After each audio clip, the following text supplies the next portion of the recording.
ভারতকে চরম শিক্ষা দিতে যুদ্ধের জন্য প্রস্তুত থাকার নির্দেশ চীনা প্রেসিডেন্টের। সেনাবাহিনীকে যুদ্ধের জন্য প্রস্তুত থাকার নির্দেশ দিয়েছেন চীনের প্রেসিডেন্ট শি জিনপিং। সেনা সদস্যদের উদ্দেশ্যে তিনি বলেছেন, সবচেয়ে খারাপ পরিস্থিতির জন্য তৈরি থাকতে হবে। দেশের সার্বভৌমত্ব রক্ষায় সব ধরনের ব্যবস্থা নিতে হবে।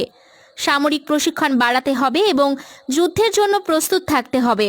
মঙ্গলবার পিপলস লিবারেশন আর্মি ও পিপলস আর্মড পুলিশ ফোর্সের প্রতিনিধিদের উদ্দেশ্যে দেওয়া ভাষণে তিনি এসব কথা বলেন। ভারত সীমান্তে চীনের সামরিক উপস্থিতি বৃদ্ধির মধ্যেই তার এমন ভাষণ তাৎপর্যপূর্ণ বলে প্রতীয়মান হচ্ছে। আন্তর্জাতিক সংবাদ মাধ্যম বলছে, অন্তত 100 তাঁবু বানিয়ে লাদাখের কাছে ঘাঁটি বসিয়েছে চীনা সেনাবাহিনী। সেখানে আবার অনেকগুলো চীনা ফাইটার জেটের অবস্থানও পেয়েছে ভারতীয় স্যাটেলাইট। কোন দেশের কাছ থেকে বিপদের আশঙ্কা করছেন তা অবশ্য সুনির্দিষ্টভাবে উল্লেখ করেননি চীনা প্রেসিডেন্ট। তবে তার যুদ্ধ প্রস্তুতির নির্দেশের দিনে নিজ দেশের 3 বাহিনী প্রধানের সঙ্গে বৈঠক করেছেন ভারতের প্রধানমন্ত্রী নরেন্দ্র মোদী। এর আগে গত 22 মে চীনের সঙ্গে উত্তেজনার মধ্যেই লাদাখ সফরে যান ভারতের সেনাপ্রধান এম নারাভানে। সম্প্রতি ভারত ও চীনের মধ্যে উত্তেজনা ব্যাপকভাবে বেড়েছে। বিশেষ করে লাদাখে প্রকৃত নিয়ন্ত্রণ রেখা বরাবর প্রবল উত্তেজনা বিরাজ করছে।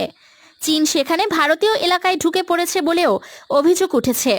ভারতের পানিসীমা ও আকাশসীমা লঙ্ঘনেরও অভিযোগ উঠছে বেইজিংয়ের বিরুদ্ধে। লাদাখ ও উত্তর সিকিমে দুই দেশই সেনা ও সমরাস্ত্রের সংখ্যা উল্লেখযোগ্য পরিমাণে বাড়িয়েছে। লাদাখ সীমান্তের কাছে চীনের সামরিক ঘাঁটিতে যুদ্ধ বিমান নিয়ে আসা হয়েছে।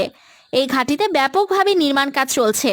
উপগ্রহের মাধ্যমে নেওয়া ছবি থেকে দেখা যাচ্ছে 4টি যুদ্ধ বিমান সেখানে রয়েছে।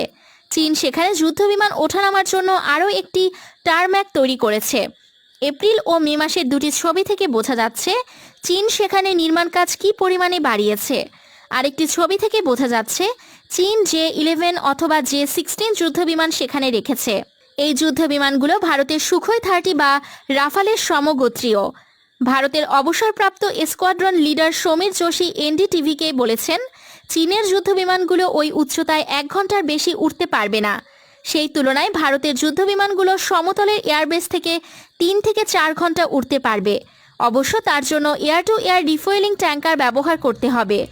চীনের সঙ্গে প্রকৃত নিয়ন্ত্রণ রেখা বরাবর উত্তেজনা বাড়তে থাকায় প্রধানমন্ত্রী নরেন্দ্র মোদী মঙ্গলবার সন্ধ্যায় প্রতিরক্ষামন্ত্রী রাজনাথ সিং, সামরিক বাহিনীর প্রধান জেনারেল বিপিন রাওয়াত, জাতীয় নিরাপত্তা উপদেষ্টা অজিত দোভালের সঙ্গে বৈঠক করেন। এই বৈঠকের আগে 3 বাহিনীর প্রধানমন্ত্রী ও প্রতিরক্ষা মন্ত্রীকে সীমান্ত পরিস্থিতি ও ভারতের তরফে প্রস্তুতির কথা জানান। দিল্লির চীনা দূতাবাসও একটি নোটিশ দিয়ে বলেছে, ভারত থেকে যেসব চীনারা দেশে ফিরতে চান তাদের ফেরানোর ব্যবস্থা করা হবে। ভারতের পররাষ্ট্র মন্ত্রণালয় অবশ্য একে দিল্লিকে চাপে রাখার চীনা কৌশল হিসেবেই দেখছে। চীনের সমস্যা শুধু ভারত নয়, তাদের আরও বড় সমস্যা যুক্তরাষ্ট্র ও ডোনাল্ড ট্রাম্পকে নিয়ে।